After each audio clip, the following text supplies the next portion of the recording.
Hello and welcome. In today's video, we're going to talk about step one in the path or the journey to become a paid interpreter. And step one, as you'll see from our graphic, is to, of course, get qualified. Now, there are a number of different qualifications out there. In fact, there's a lot of different courses that claim to be for interpreters in the market. The first thing you want to look at in terms of qualification is that it's actually an accredited qualification. Accredited most of the time anyway, means that it's regulated by the UK government, and the specific department that it's regulated by is one called Ofqual. If you've got any doubts that the qualification you're looking at is actually accredited and it's accredited by Ofqual, you can actually look online at the register, Ofqual's register of regulated qualifications. You can search for the qualification by title, and generally if it is an accredited qualification, then it will come up there. There are various different in the market. Today, I'm going to look at the five really most popular ones and the five that are recognized by the industry, by language service providers or interpreting agencies, and by interpreting clients. And I'm going to look at different categories for each of these qualifications so you can understand a bit more about them and what they're useful for. So I'm going to look at the work available, the type of work you can get as a result of getting that qualification, the level that it's suitable for, so beginner, intermediate or advanced, the requirements, so what kind of skills you actually need to pass that qualification, the type of study you can undertake, the skills that are needed, so the specific interpreting related skills, the number of hours you can typically expect to spend getting that qualification, and also what it's actually best for. So the starting point, I'm going to start at the bottom with the lowest level of qualification, so the easiest really, although they're not always easy per se. It's the level 1 award in understanding community interpreting. You will find different qualifications within interpreting with slightly different titles, but generally a level 1 award will cover more or less the same content as I'm going to talk about today. A level 2 will have the same kind of content, a level 3 and so on. So in terms of the level 1 award, the kind of work that's available at that level is generally voluntary work or charity work. Normally a level 1 is too low of a level for anyone who actually wants paid interpreting assignments, although not exclusively. I have known level 1 interpreters or interpreters with level 1 qualifications to get some paid work, but you will find if you've got a level 1 qualification that your opportunities are severely restricted. There's not that much work out there, and there's quite a lot of competition for it. In terms of level, it's suitable for beginners. It's a very, very easy level, of course. It's essentially sort of an introduction to what an interpreter is and what they do. So there's nothing particularly difficult in there. I think most people would be able to pass it without any significant difficulty. In terms of requirements, you need to be able to speak 2 languages fluently. So you need to be able to speak English and another language fluently to be able to pass that. Although for level 1, because it's such a low level, you're not always tested in a practical sense. So theoretically speaking, even if you didn't speak 2 languages, you'd probably be able to get a level 1 award. In terms of study, you will be able to find online and offline courses. Some colleges do it. I know for a fact there are a couple of online providers. So in terms of studying from home, if that's what you prefer, or getting tutor intervention, you'll be able to study either of those for the level 1 award. The skills that you'll need, as I say, sometimes you won't need any of the skills at all, apart from the ability to complete a few assignments, maybe do an essay and do some multiple choice questions. But in terms of the quality qualifications at level 1, you'll need to be able to prove or demonstrate competence in two-way interpreting. So that's where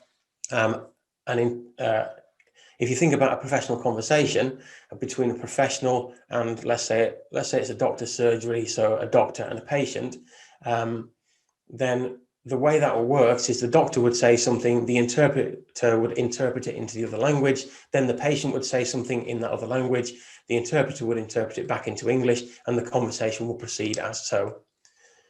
In terms of learning hours, you can expect to spend about 30 hours on the level 1 award to get, that includes the study and getting the qualification and any assessments as well.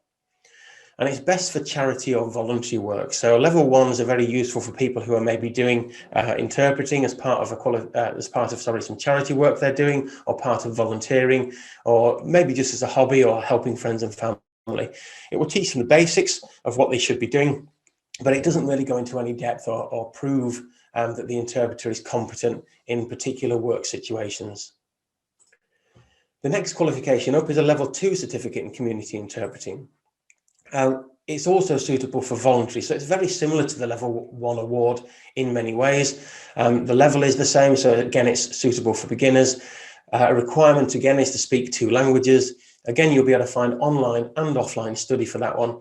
And the skills, again, if there is an assessment in there, a practical assessment anyway, then you will need to exhibit 2-way interpreting skills. In terms of learning hours, there is a lot more content. So it is more suitable really for an interpreter that's doing any volume of work, because it gives you a lot more information. It starts to really look into the specialisms that you might need and the kind of terminology that will be useful in your career as an interpreter. Again, it's still only best for charity or voluntary work. Like with level 1, you will be able to find some paid assignments at level 2, but again, it will be severely restricted. The true entry level to paid interpreting is the level 3 certificate in community interpreting. And many professional interpreters have actually started at this point. You don't actually need to have done levels 1 or level 2 to get onto the level 3 certificate in community interpreting. And the benefit to that qualification is that it starts from ground zero, really. So it teaches you everything you really need to know, from what an interpreter is, what they do, where they'll work, all the way up to how you prepare for assignments, and actually an in-depth look at the skills and the abilities that you will need to exhibit to not only pass the assessments, but also to have a successful paid interpreting career. In terms of work available, generally at level 3, you'll find a lot of paid work. It's a lot of public service work, so it will cover things like health, mental health, social services, welfare benefits, some immigration work, education, housing, and even some law work at the very lower levels. The level is again, it's pitched at beginner level, so if you've never done any interpreting qualification before, it still will be useful in terms of starting out. You won't be lost. You won't find it too difficult if you haven't already got any interpreting experience, but it's more of an intermediate course. It goes into a lot more detail. It gives you a lot more information about what you'll need to know. And that's why it's so valuable in terms of getting paid assignments, because if you've got a level 3 and you've proved you're competent at level 3, then interpreting clients are going to have confidence in you that you're going to be able to deliver the kind of professional service that they are after. In terms of requirement, you will not only need to speak 2 languages, but you'll also need to be able to read English. And I'll come back to that in just a minute. Again, in terms of study, there's online and offline courses. LearnQual ourselves, we do an online course, which is webinar based. So it's a little bit like watching this video, really. You've got people presenting it to you. You've got the opportunity to ask questions. We also do just a recording version. So if you don't want to attend a live webinar, you can watch recordings instead and get the knowledge that way. In terms of skills, when you come to your assessment, you'll be tested on 2-way interpreting, as I've mentioned earlier, generally in a professional setting, so something like health, which is what we do, welfare benefits, or a similar kind of setting. But you'll also need to do a sight translation. Now, a sight translation is where you would be given the kind of document that you might get when you're on an interpreting assignment. So if you imagine yourself in a doctor's surgery, for example, they might give you a leaflet and ask you to interpret that for the patient, who obviously can't read English or might not be able to read English particularly well. So what it involves is you actually reading the text in English, taking maybe about 5 minutes to do that, and then you would read it out loud in your target language or in your other language for the person. So those are both tested at level 3, and those are both skills that you might need to use actually in an assignment as a level 3 interpreter. In terms of learning hours, you can see it's a bit longer than level 2, so maybe about 80 hours to fully study for that one and actually pass the exam. That includes practice, it includes revision, it includes studying, and it's best for paid public services interpreting work, like I've said. So if you actually want to be a paid public service interpreter, my recommendation would be to start at that point. In terms of qualifications that are out there, a lot of them are assignment based. So you'll need to write a lot of essays, and then you'll need to do a practical assessment at the end of it as well. I think LearnQuals is one of the only qualifications out there at the moment where writing essays is not a requirement. Our actual assessment is based completely on the practical skill. And the reason for that is simply because interpreting is a practical occupation, nobody's going to ask you to write a written essay as a level 3 interpreter, and therefore we concentrate solely on the actual interpreting skills rather than your ability, or lack of it, as it may be, to write essays. The next step up from level 3 is a level 4 certificate in community interpreting.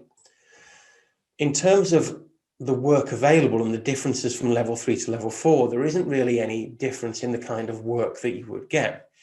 If you study a level 3 certificate, in terms of the content of the course, you might get the opportunity to study some legal work as well, but in terms of jobs and pay that you'll get, it's pretty much exactly the same as a level 3 certificate at the moment.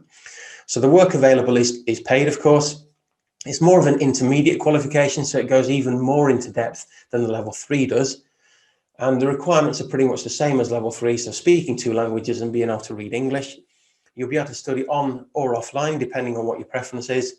And the skills needed to pass the assessment, I think level 4, I've not seen any that have an exam only, so I think you'll need to be able to do the written essays, but you'll also need to show your skills at two-way interpreting and sight translation. So the assessment itself is very similar to at level 3. In terms of learning hours, you'll be looking at about 115 learning hours to pass it, so that, as I said, there's more content, it will take you longer to get it.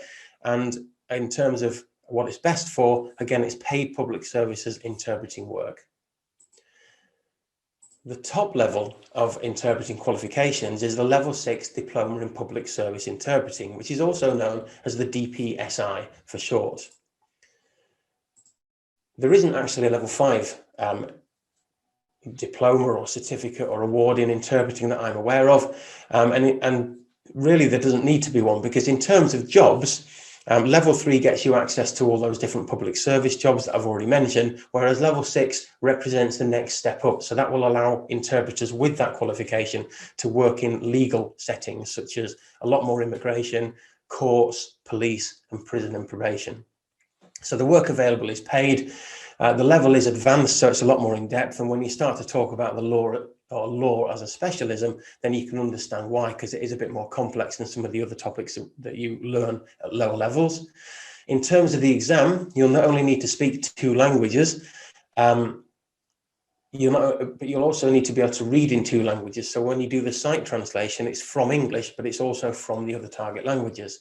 And in addition, you'll need to be able to write in 2 languages as well, because there is a translation element where you have to take a written text and write it out in the other language as part of the assessment. Again, you'll be able to find online or offline study types. The skills needed to pass the assessment are actually 2-way interpreting, like I've already mentioned, but there's also something else in there, which isn't on the table, which is simultaneous interpreting. Simultaneous interpreting is where you're not waiting for each person to say their bit and then the interpreter interprets in the meantime. The interpreter in simultaneous interpreting actually interprets at the same time as someone is speaking. In addition, you'll need to be able to demonstrate sight translation both from English and to English, and written translation, as I've already explained, from English and to English. So there's a lot more skills involved in getting the level 6 DPSI, which is why a lot of interpreters don't like to start with that level. They maybe will get a level 3 and then they'll get some experience and then they will build up to a level 6 a bit later. You can see from the learning hours, it will take you much longer to study for the DPSI for obvious reasons, because there are those additional skills. There is that additional specialism knowledge as well. So you're looking at around about 220 hours to be able to study for and pass that particular qualification. And in terms of what it's best for, that's if you want to be a legal interpreter and work in the courts, for the police, prison and probation, then really a level 6 is the best way to go, or at least it's the aim maybe to work up to. So that really concludes the look at the different qualifications out there. As I say, the main things to look at are what you actually want to do. So do you want to be a paid interpreter or just a voluntary interpreter? And in terms of work, do you want to be able to work on just the most of the public services, or you also want to look at legal interpreting as well? Hope that's been useful. Thank you very much for joining me, and I'll see you next time.